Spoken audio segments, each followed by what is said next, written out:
canción de José María Vitier y de la Camerata Romeo en Danza de Fin de Siglo, porque de algo de cambio de época vamos a estar hablando aquí, sobre la visita inminente del presidente Barack Obama a Cuba. Estamos transmitiendo desde la sede de Cuba Debate en La Habana y tengo a dos invitados especialísimos. Fernando Martínez Heredia, queridísimo amigo, académico titular de la Academia de Ciencias, profesor titular de la Universidad de La Habana, autor de libros esenciales sobre el socialismo y la realidad latinoamericana, autor de algunos de los libros más fascinantes que podamos tener en Cuba. Hay uno de ellos que es mi libro de cabecera, El corrimiento hacia el rojo. Es también director general del Instituto Cubano de Investigación Cultural Juan Marinelo, presidente de su cátedra Antonio Gramsci, premio Casa de las Américas, le han dedicado una feria de libro, en fin. El otro invitado, Arbolella, Jesús Arbolella, investigador cubano, especialista en relaciones Cuba-Estados Unidos, doctor en ciencias históricas, también con una decena de libros, también premio Casa de las Américas 2013 por otro libro fascinante, Cuba y los cubanoamericanos, el fenómeno migratorio cubano. Entonces, bueno, los invito, muy buenos días, gracias por estar acá. Buenos días. Queremos hablar, ayer Arbolella estaba publicando en Progreso Semanal un artículo que titulaba El significado de la visita de Barack Obama a Cuba. Bueno, de eso quiero hablar. ¿Cuál es el significado para ustedes de esa visita? ¿Empiezo yo? Bueno, como yo decía en ese artículo, desde mi punto de vista lo que Obama, o sea, lo más importante de la visita de Obama a Cuba no son los aspectos anecdóticos que siempre rodean este tipo de viajes, ni siquiera las medidas coyunturales que se puedan tomar y las decisiones que siempre rodean a este tipo de acontecimientos, sino que ello significa la consolidación probablemente de un momento único en la historia de las relaciones Cuba-Estados Unidos. O sea, el anterior presidente, y Fernando escribió un artículo interesantísimo sobre la visita de Coolidge a Cuba en 1928, fue la imagen de la subordinación del país a la política norteamericana. Fue una visita que iba precisamente a dar un espaldarazo precisamente a Gerardo Machado con su interés de perpetuarse en el poder como dictador y que en definitiva originó la revolución de 1930. Esta visita no es tampoco, no es tampoco un signo de amistad. O sea, las relaciones de Cuba y de Cuba y Estados Unidos continúan siendo relaciones absolutamente anormales, incluso cuando Obama ha tomado estas medidas que ha tomado. Sin embargo, sí significa la visita de Obama y el compromiso de Obama con esa política determina un momento nuevo en la política, en la relación entre los dos países, que a mí me gusta llamar una convivencia entre contrarios. Y esa es más o menos como yo interpreto esta visita. A ver, Fernando. Sí, realmente a mí me parece que puede ser muy conveniente ver esto en dos planos. Hay un plano más inmediato en el cual el presidente saliente de los Estados Unidos, que ya termina sus 8 años y está enfrentado, entre otras cosas, a las elecciones de noviembre, realiza una movida dentro de una política general del grupo político al que él pertenece y viene a Cuba. La otra es la realidad del enfrentamiento de Estados Unidos contra Cuba. En la primera tenemos una situación que para ellos puede ser mayor o menor importante, es táctica, puede depender de cuestiones personales, la simpatía e incluso la forma que se dice que es una persona que sabe caminar por la calle, es decir, cuestiones que se le pueden atribuir al personaje político en cuestión. En la otra no. En la otra hay cosas demasiado terribles involucradas. En la primera viene Obama, se hace preceder, como para muchachos, de unas nuevas medidas que salieron ayer. Con cuentagotas le han venido dando a Cuba algunas cositas que sobre todo favorecen a empresarios, a ciudadanos norteamericanos, los cuales se les ha privado de sus derechos por parte de su gobierno durante medio siglo, a la especificidad de cierto tipo de negocios con Cuba que pudiera ayudar también a la penetración de los Estados Unidos y el debilitamiento de Cuba frente a este que es su enemigo secular. Pero son cuestiones que pudieran llamarse de todas maneras del día, como este paquete de hace 2 días. Entonces vendrá el presidente, seguirá para Argentina, nada menos que a ver al presidente Macri. Está completamente dentro de la política de su país, es lógico. La segunda cuestión es la que me parece a mí verdaderamente importante para los cubanos. Estados Unidos le ha hecho la guerra a Cuba durante más de medio siglo, desde que Cuba logró liberarse de los Estados Unidos y del régimen de opresión interna que había en este país, no solo de una dictadura, sino de los empresarios, de los dueños de este país que explotaban a los trabajadores. Cuando Cuba logró esa liberación tan grande de los Estados Unidos, se sintió absolutamente imposibilitada de hacer otra cosa que destruir el proceso nuestro. Ahora, para ser breve, de hace 1 año y medio a esta parte, ha cambiado de estrategia y de táctica. Yo prefiero guiarme por ellos mismos. No han tenido ni una palabra para referirse a los niños que murieron por dengue, para nada de los crímenes, para nada del sistema de agresión que permanece hasta el día de hoy incólume, sino que han dicho, nos equivocamos, vamos a ver si acertamos ahora. ¿Pero acertamos en qué? En destruir la revolución.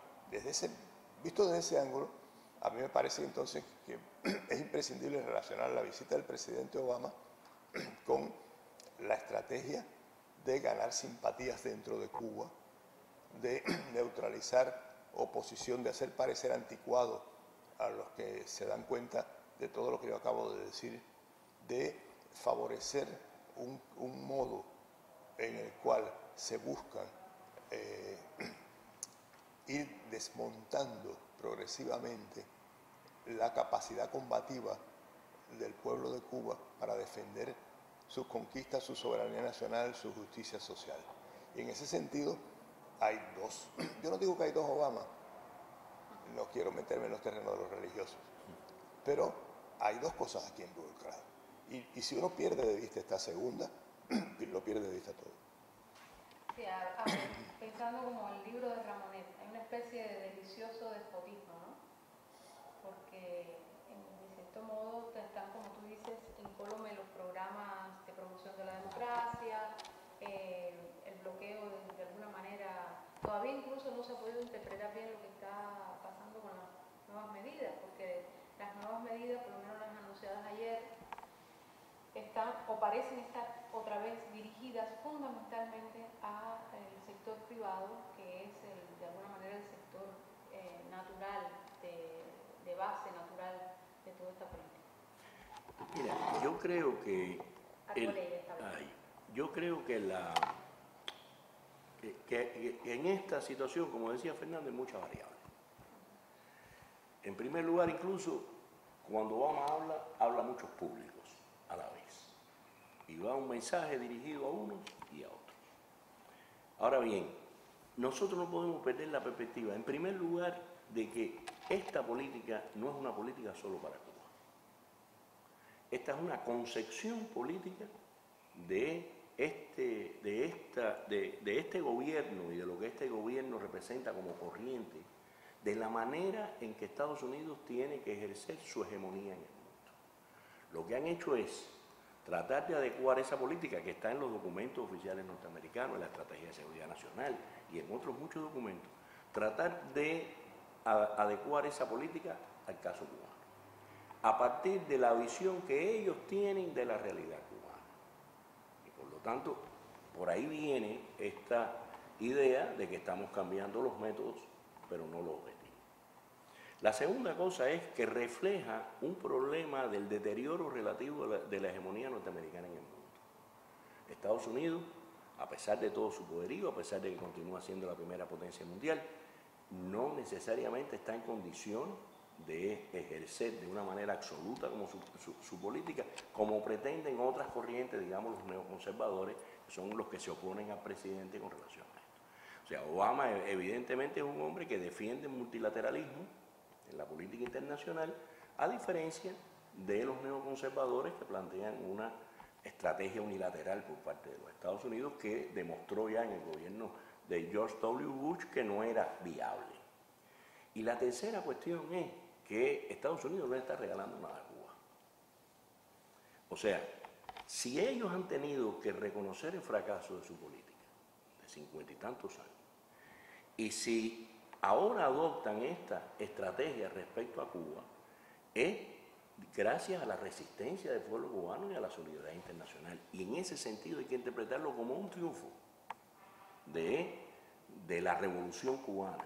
No es un triunfo definitivo, pero por lo menos es un triunfo palpable, que ya se expresa en esa misma confesión de los Estados Unidos. Fracasamos a pesar de que lo hicimos todo por destruirlo.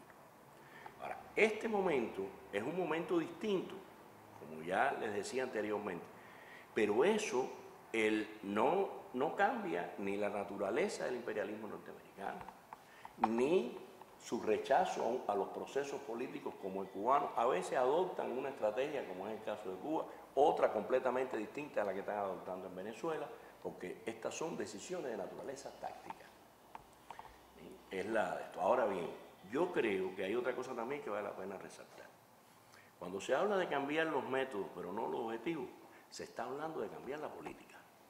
En los métodos se concreta la política. Y por lo tanto, eso ha significado reconocimiento del gobierno cubano. Eso ha significado limitar las posibilidades de las agresiones más hostiles. Eso ha posibilitado aumentar la capacidad de la diplomacia cubana. Eso ha facilitado las relaciones internacionales de Cuba. Todas esas cosas están ocurriendo. Las nuevas medidas que ha tomado Obama, desde mi punto de vista, prácticamente agotan sus posibilidades ejecutivas.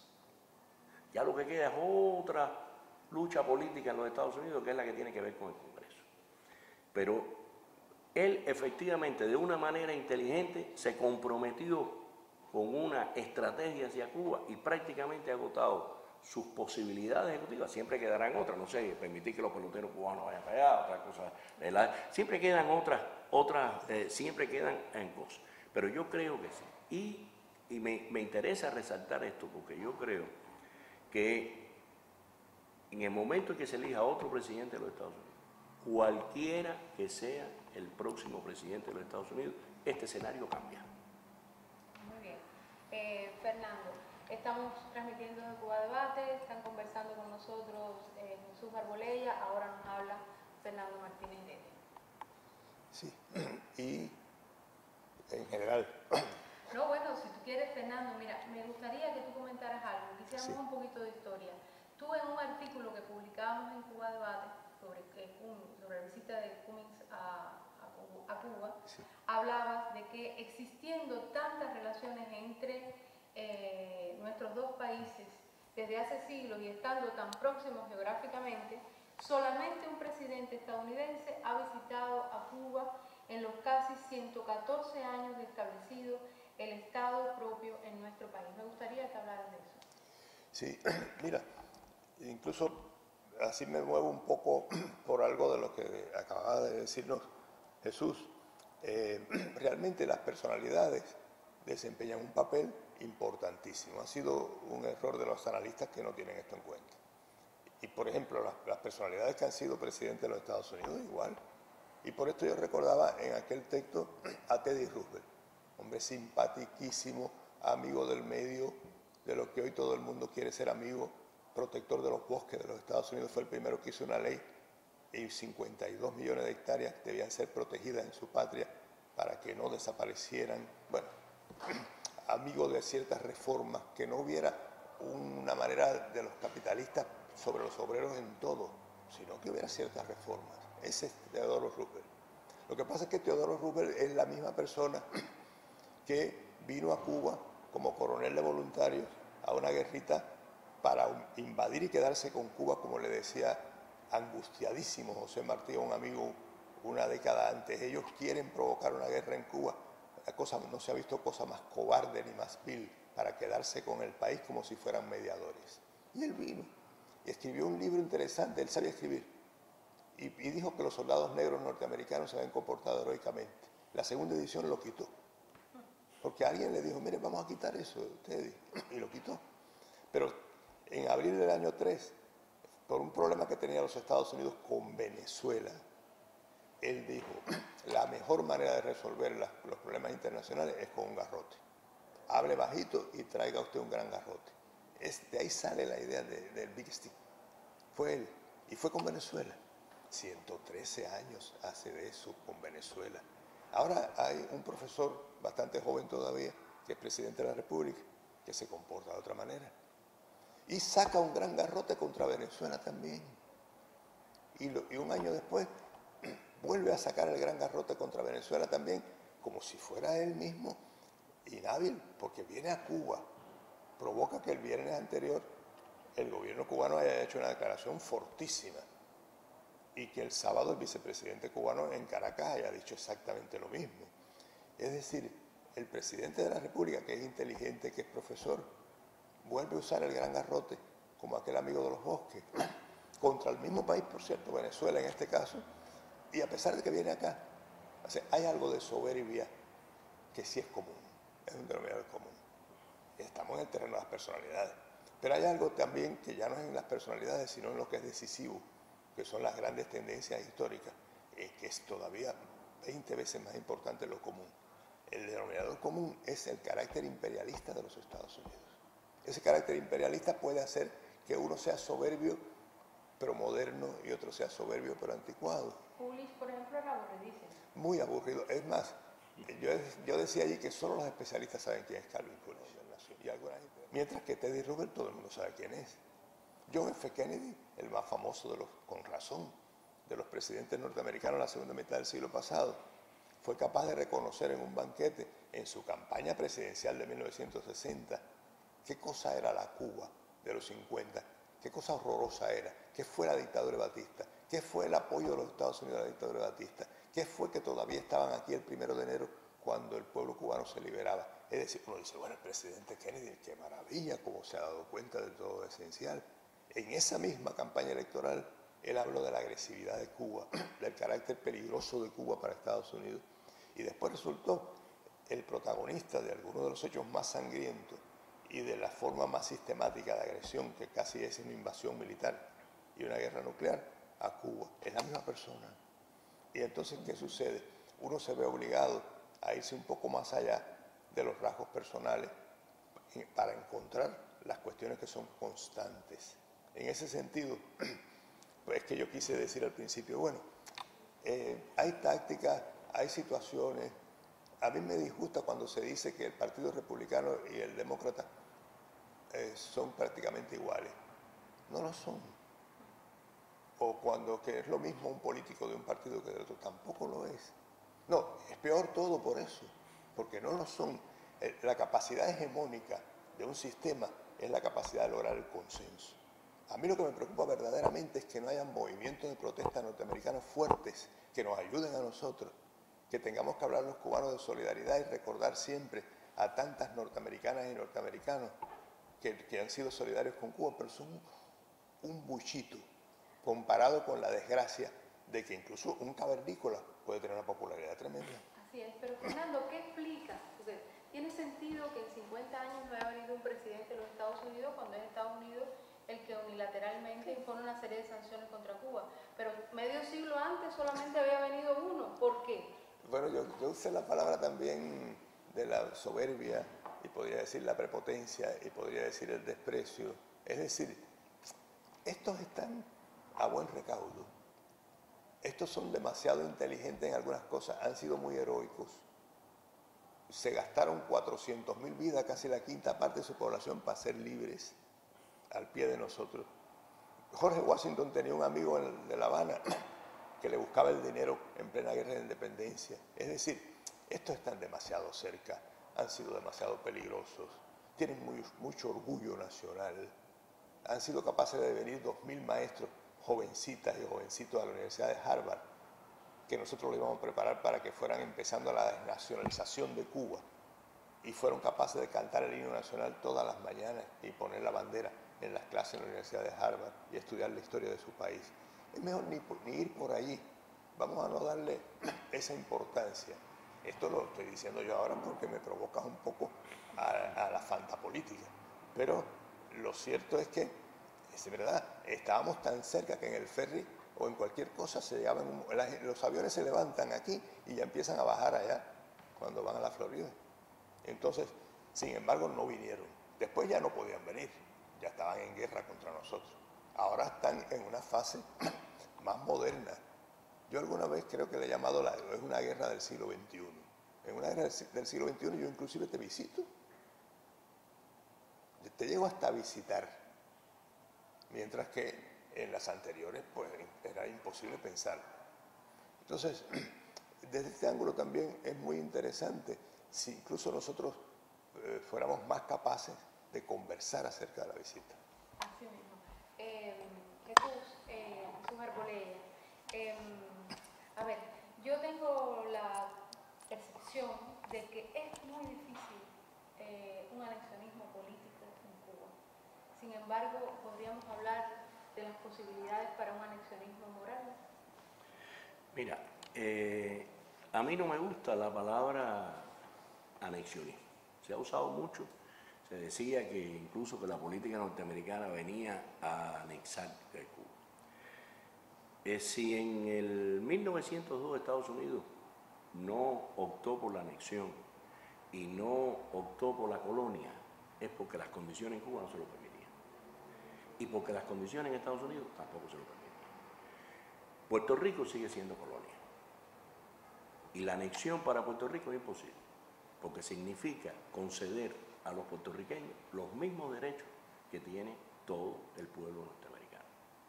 Lo que se estableció en Cuba en 1902 fue un régimen neocolonial, que bueno, la historiografía tiene un gran debate sobre la diferencia entre colonialismo y neocolonialismo, y no me voy a enredar en eso. Pero lo que yo sí creo que vale la pena resaltar en el modelo es el papel de la burguesía nativa en ambos procesos. Las revoluciones anticoloniales son revoluciones burguesas y las revoluciones antineocoloniales son revoluciones contra la burguesía nativa, porque la burguesía nativa dejó de ser la representante de la nación frente a la dominación colonial para convertirse en la representante de la dominación neocolonial dentro de la nación. Por lo tanto, todos los proyectos norteamericanos, todo este diseño contrarrevolucionario que ha estado presente durante todo este tiempo, era para restablecer el neocolonialismo, que era lo que existía en Cuba. Otra cosa es ya la influencia cultural norteamericana en Cuba. Nosotros tenemos que reconocer que la influencia de la cultura norteamericana ha estado vigente en todo el proceso de la identidad nacional cubana.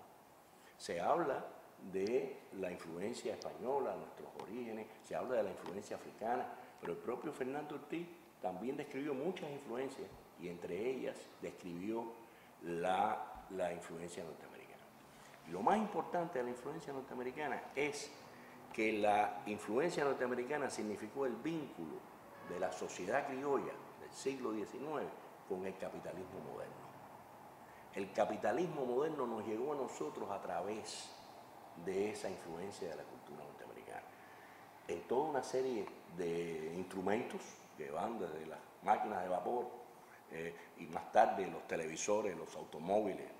Todo eso determinó que en Cuba, se pareciera probablemente más que ninguna otra, en ningún otro país de América Latina se pareciera a Estados Unidos a partir del criterio de la American Way of Life. Y a lo que apuesta la nueva política norteamericana es a restablecer el capitalismo en Cuba sobre esa base. Pero yo lo que digo es, si durante 59 años... Con la pretensión de que Cuba le pertenece. Con la pretensión de esa que fue lo que dijo la enmienda Pla. Todo el mundo dice, ¿para qué la enmienda Pla? La enmienda Pla fue un documento de propiedad frente a Europa, en un mundo que era un mundo de colonias. Esta no es una colonia, pero es igual. Esto es mío. Ahora, lo importante de todo esto es, si durante más de 59 años, más de 60 años, hubo un poderío, bueno, primero una dominación militar y después un poderío neocolonial en Cuba, y los cubanos fuimos capaces de hacer la primera revolución antineocolonialista victoriosa de la historia, ¿por qué ahora, que tenemos muchos más recursos nosotros tenemos que asumir que esta influencia norteamericana va a derrotar toda una serie de ideas y de procesos que están anclados en la historia nacional? Entonces, Y indiscutiblemente es una nueva manera de la confrontación. Indiscutiblemente requiere de un proceso de ideologización, de cultura, de información para el pueblo cubano, para prepararlo para esta realidad. Pero esta realidad no es ninguna realidad extraña para nosotros. Nosotros hemos vivido bajo esa influencia, incluso dentro de la revolución. Porque siendo cultura hegemónica, la influencia de la cultura norteamericana nos ha llegado a nosotros por todas partes. Eso es inevitable que ocurra. Fernando, a ver, anexionismo, ¿sí o no? Sí, bueno, a mí me ha entusiasmado mucho lo que mi amigo Jesús decía, y porque es además un problema gravísimo. Yo comparto mucho, y he compartido toda mi vida, esta renuencia, a veces la propaganda nuestra, ¿no?, a hablar de los anexionistas y como un insulto, porque me parecía que lo que hacía era equivocarnos. Y efectivamente, porque comparto esto, y lo he puesto también por escrito, es decir, después del segundo tercio del siglo XIX, ya no era válido el anexionismo en Cuba. Pero durante el tercer tercio se sacrificaron los cubanos en masa, crearon, pues fue lo más difícil del mundo, porque a veces se dice, no, la identidad nacional cubana, como si hubiera sido que de pronto se la encontró a alguien, un amanecer, ni siquiera el amanecer del 10 de octubre, porque los primeros rebeldes cubanos decían, al español hagamos guerra el cubano y el negro. Eran dos cosas. Un cubano no era un negro no era un cubano. Entonces, en una epopeya maravillosa frente a los Estados Unidos, que era incomparablemente más atractivo que cualquier otro colonialismo, los cubanos hicieron su propio país, su propia identidad y trataron de hacer su propia política. De ahí esta cosa que a veces confunde a algunos extranjeros del amor por José Martí.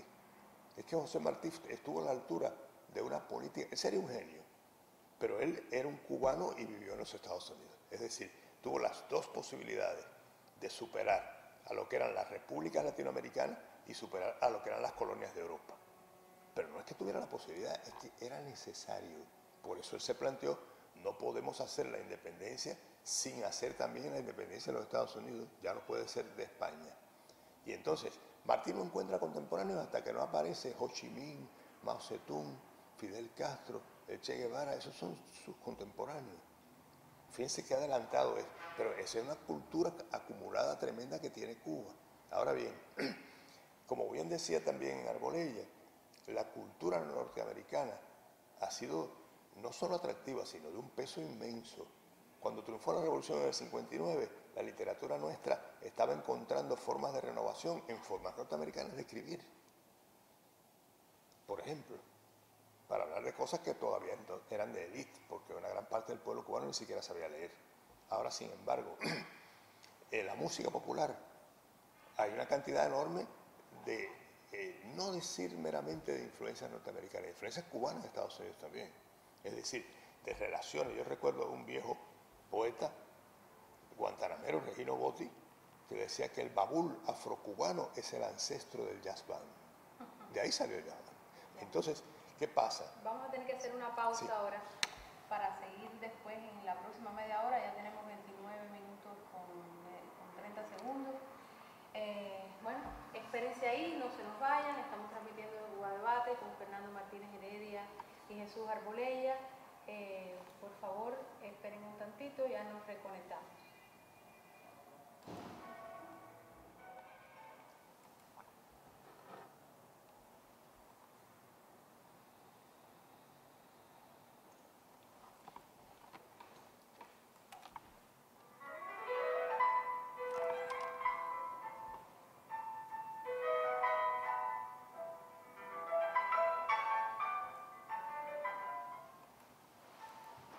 Regresamos aquí a Cuba Debate en La Habana, Cuba. Estamos conversando sobre la visita de Obama a la isla que se producirá en muy breves horas.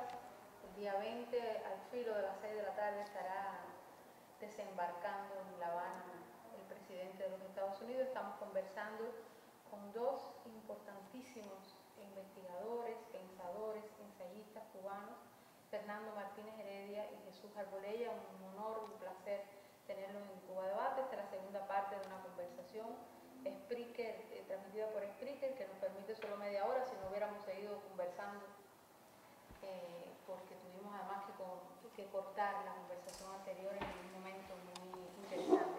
Antes de volvernos a meter en el tema de los anexionismos simbólicos, políticos, reales o no, y esa palabra que evidentemente a nuestros invitados le parece por lo menos insuficiente para entender los procesos actuales, me gustaría que Arbolella, que es verdaderamente un experto en el tema de la cubanología y los cubanoamericanos y la emigración cubana, explique un poco qué pasó ayer en la Florida, que salió Marco Rubio apaleado incluso por sus propias bases del Partido Republicano. Y bueno, hemos amanecido con la noticia, yo creo que para Cuba muy feliz, porque realmente este hombre se había comportado no solo como un troglodita, sino como una persona totalmente irracional frente a sus propios orígenes. Bueno, debes estar preparada para interrumpirme, porque cuando yo empiezo a hablar de este tema, no tengo para cuándo acabar. Mira, yo creo que, y lo estábamos conversando aquí en el intermedio, hoy en día la sociedad norteamericana está asignada por una polarización política extraordinaria. Como decía Fernando, la teoría de que no hay nada que se parezca más a un republicano que un demócrata podría haber tenido cierta vigencia en otros periodos, pero hoy no es cierta.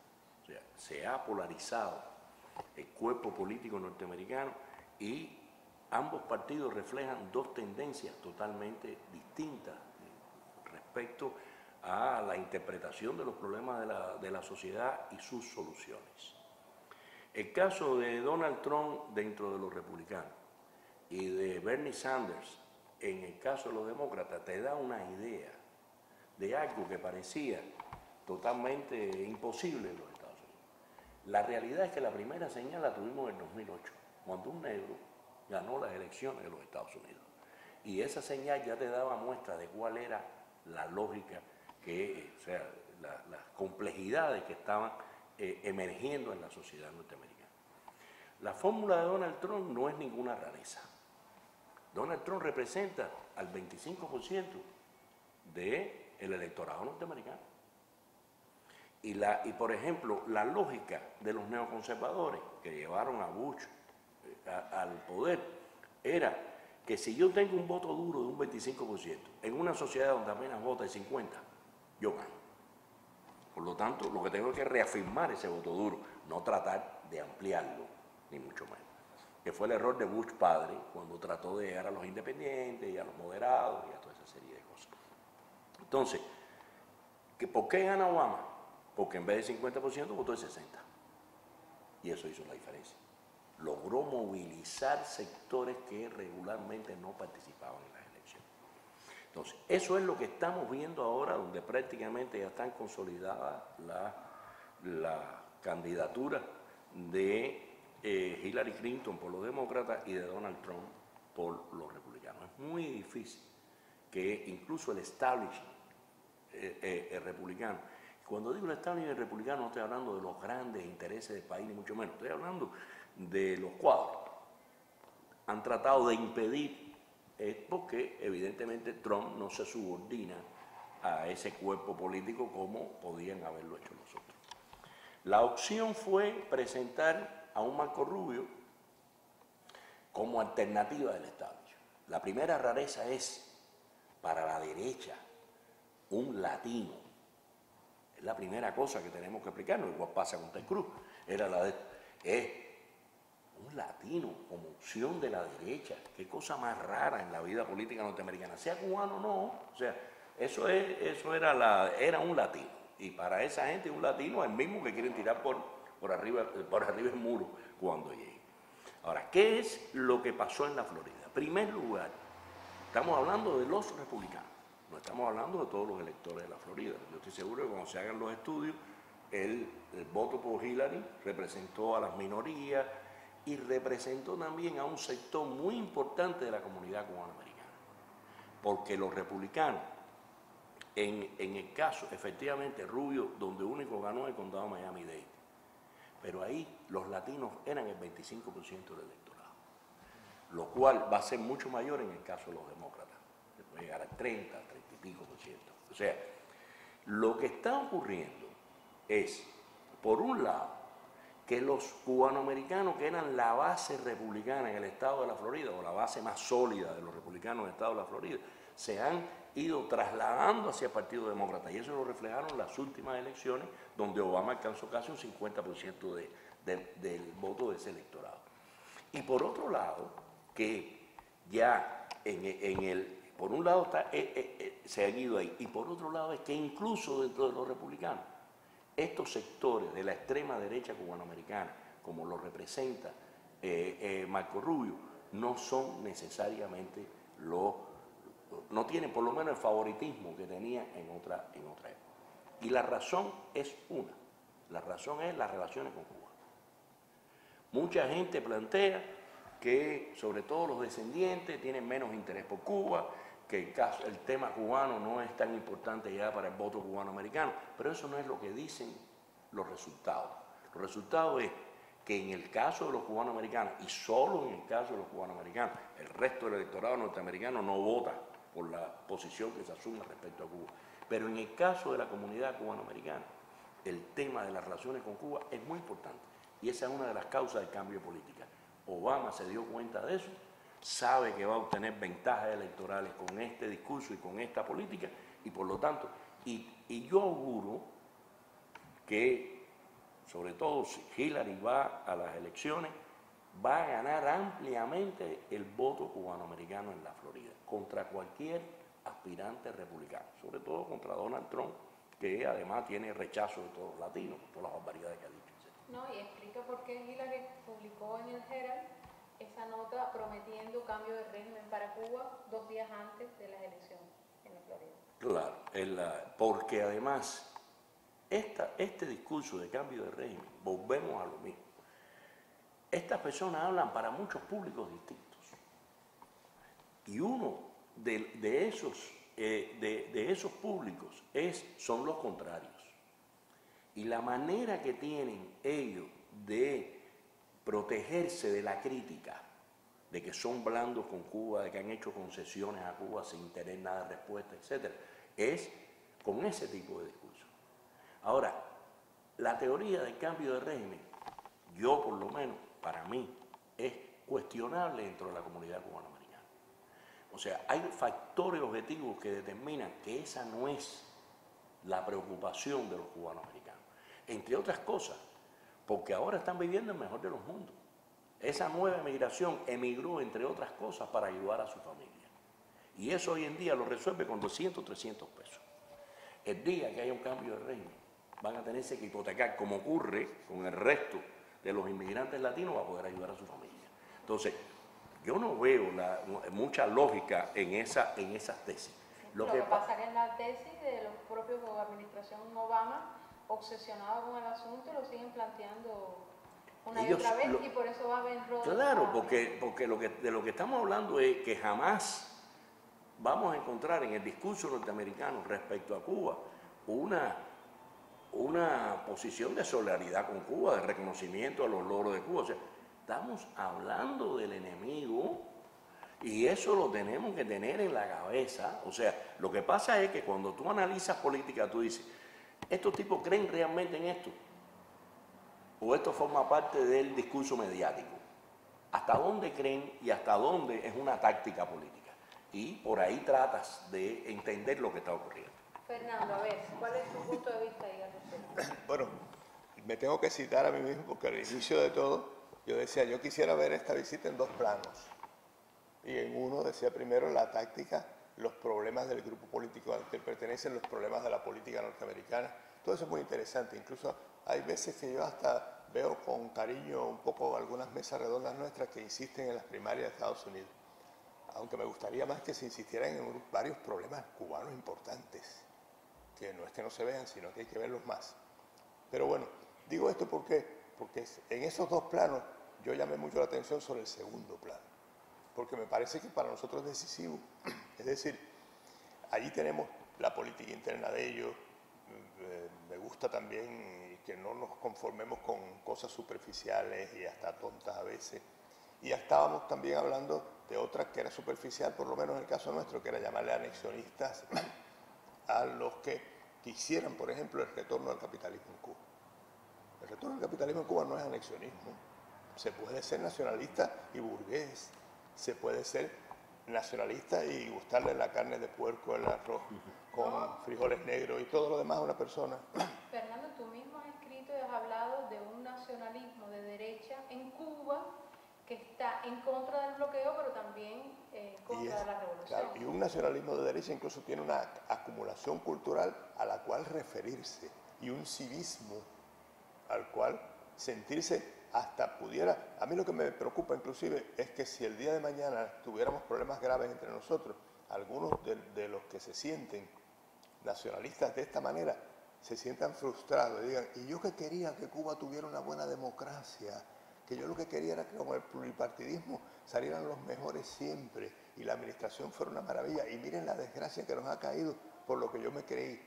Pero bueno, ¿qué tienen que hacer los pueblos cuando tienen experiencias históricas? No volverse a equivocar, porque cuando yo era niño, la democracia burguesa en Cuba regía muy bien, y mejor que en muchísimos países, y además se trataba de que el presupuesto nacional fuera aprobado por el Congreso, el presidente de la República tuviera un primer ministro, se daban por radio los debates, el modo como la televisión nueva también se metió en la política, la libertad de expresión cubana en la república burguesa neocolonial, que es como la llamo yo, porque se llama burguesa neocolonial, no es una pseudo república. No, no, no, eso no es verdad. Y no es bueno manejarse con lo que no es verdad. Allí la libertad de expresión era bastante alta. ¿Y por qué? Porque era una función de la dominación capitalista en Cuba. Era funcional.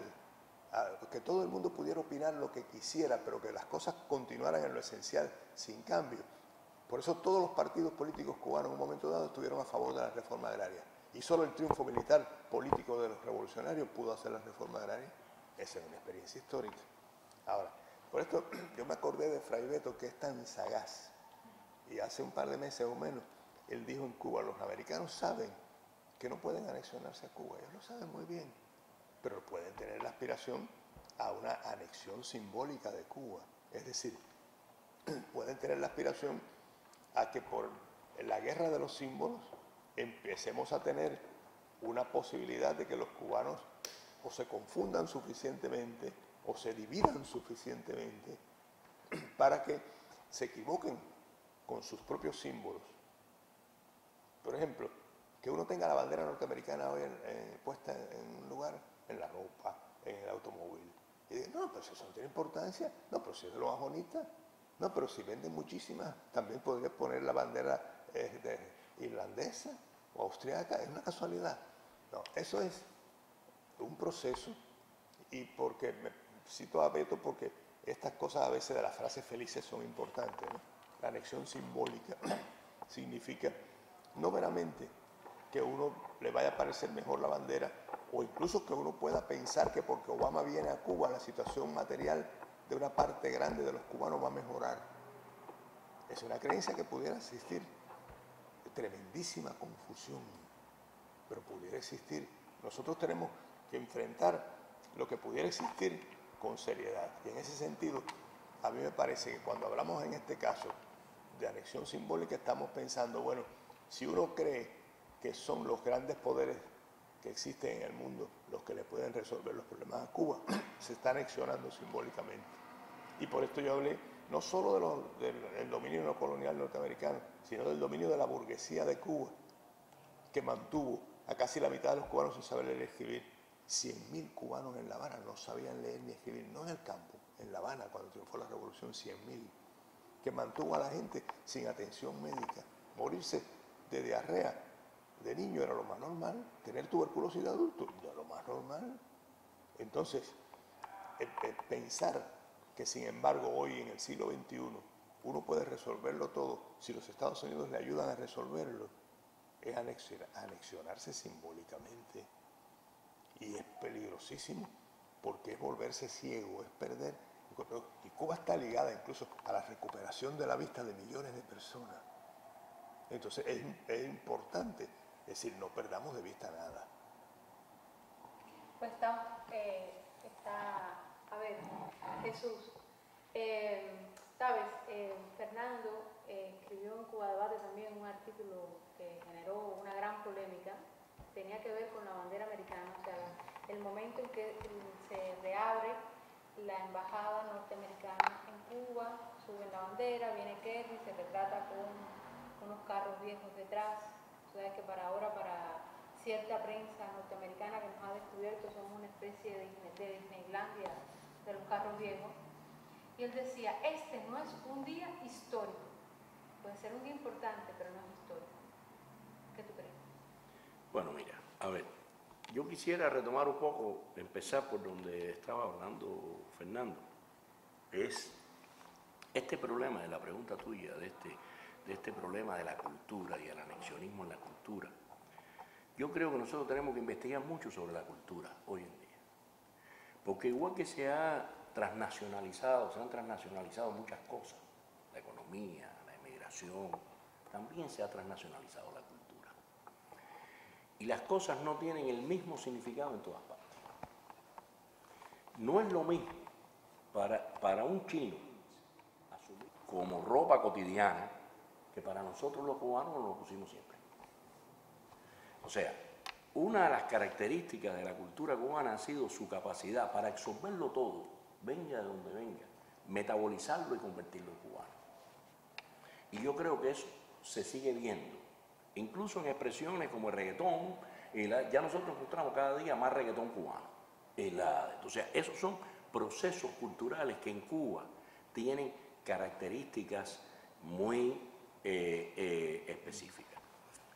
El vínculo con Estados Unidos ha sido histórico y además hoy en día es recurrente.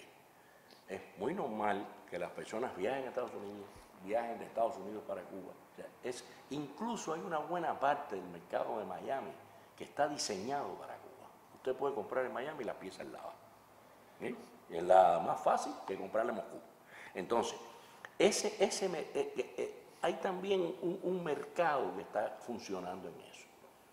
El problema es cómo los cubanos asumimos esa influencia cultural, que muchas veces es reciclada, que muchas veces es una influencia que vino hoy en día. Shakira baila como las indias. Y eso se recicla y acaba siendo cultura norteamericana o cultura pop o cultura como quieran llamársela. O sea, el problema está en cómo nosotros los cubanos asumimos esas influencias culturales. Y para eso yo creo que nosotros tenemos una protección histórica que pocos pueblos tienen. Yo creo que nosotros tenemos que estar preparados efectivamente para que Kerry ponga la bandera americana y ponga los 4 carros viejos atrás. Y también tenemos que estar preparados para el discurso de Obama, que va a decirnos que viene a apoyar el progreso de Cuba, a que los cubanos seamos más felices, El problema no está en lo que ellos digan, el problema está en cómo nosotros lo interpretemos, lo procesemos y estemos en capacidad de adecuarlo a la realidad del país. Yo creo que eso de estar usando, a mí particularmente me molesta ver a alguien con una banderita americana en cualquier lado, porque yo estoy de acuerdo con Fernando. No es la banderita del Barça, ¿no? Ni del Real Madrid. Estamos hablando de la bandera americana, y para nosotros eso es un problema histórico de más de un siglo, nos define. ¿Por qué razón? Porque el conflicto con Estados Unidos definió los bandos políticos en Cuba desde la época de José Martí. Y por lo tanto, todo lo que tenga que ver con simbolismo norteamericano tiene un simbolismo político incluido. Algunos pasan más inadvertidos porque ya se convierten, digamos, en el tipo de moda que vamos a usar, la ropa que es la pero otros son especialmente impactantes, como es el caso de la bandera. Entonces, por lo tanto... Que han plantado desde el Congo hasta Irak. Hasta donde quiera. No, Panamá. No sé si ustedes saben que Hollywood tiene la norma de que en cada película norteamericana tiene que aparecer una bandera norteamericana. se cumple. Y eso se cumple estrictamente. O sea, y hay veces que la bandera americana aparece en los lugares más inconcebibles. Los tipos están almorzando y ponen una banderita norteamericana ahí arriba de la mesa. Tú dices, ¿y esa bandera americana que pinta ahí? Uno ve películas donde las casas tienen puesta la bandera americana, y yo no recuerdo haber visto nunca en Estados Unidos que la gente pusiera, salvo en las fechas patrióticas y ese tipo de cosas, la bandera americana en los portales de sus casas. Sin embargo, esa es la visión que da Estados Unidos. Y efectivamente es una manera de dominación ideológica. Eso que hablaba Fernando tuvo un nombre en Cuba que se llamó platismo, que es reconocer la superioridad de la cultura norteamericana sobre la nuestra. Y el platismo está en todas partes. Abel Prieto lo decía, el platismo fue la base de la cultura de la extrema derecha cubanoamericana, del discurso político incluso hasta hoy, pero también está presente en muchas otras expresiones. Y el problema, ya te digo, no es que un muchacho llegue y se ponga un pullover con la bandera americana. El problema es que sepa lo que significa. Si después quiere optar por ser proimperialista, es un problema de él, pero que no lo haga de ingenuo en la de esto. O sea, que ese yo creo que es el sentido de la educación política cubana. Sí, Fernando, a ver, comenta eso. Por ahí mismo. Por ahí mismo. Sí, yo pienso que está bien seguir por ahí mismo porque es tan importante. Es decir, es porque se está vistiendo, y por esto es que les comentaba en el receso, los procesos de idiotización de masa, que parece un insulto. Y no es un insulto, incluso es algo que pudiera estar dolido, pero es una realidad. Hay procesos que son muy intencionados, por los cuales se trata de reducir la capacidad de inferir, la capacidad de pensar, la capacidad de sostener la atención, la capacidad de reflexionar. Y, bueno, ya no pertenece a la ciencia ficción. Estamos, en alguna vez, yo decía, cuando las sociedades de dominación eran más primitivas, uno de los castigos era cortarle la lengua a los rebeldes. Ahora no. Ahora se trata de que enmudezcamos todos, pero enmudezcamos voluntariamente. Y en ese sentido, por ejemplo, a los jóvenes de Juventud Rebelde que hicieron su blog, que me pidieron un artículo, yo le puse como título, no seamos siervos de ellas, trabajemos con ellas.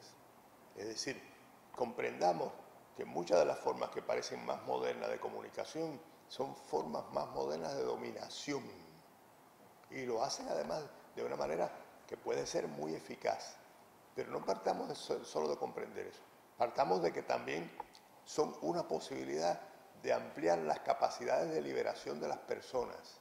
Cuando yo era un jovencito, recuerdo que nosotros nos planteábamos la liberación de Cuba como que, bueno, hay que acabar con el poder de Estados Unidos sobre Cuba, hay que hacer una reforma agraria, hay que acabar con el poder de los ricos sobre Cuba. Y a Fidel se le ocurrió que había que hacer una federación de mujeres cubanas. Y mucha gente, de las mejores gentes, dijeron, ¿y para qué? Si ya nos liberamos. Y él, no, pero vamos a seguir liberando, hace falta que la mitad de la gente se libere más todavía. Medio siglo después, nosotros tenemos que, ya nadie se va a conformar con poquitos de liberación. Y sin embargo, tenemos en un momento como este tan crucial, tan importante, procesos formidables de despolitización general.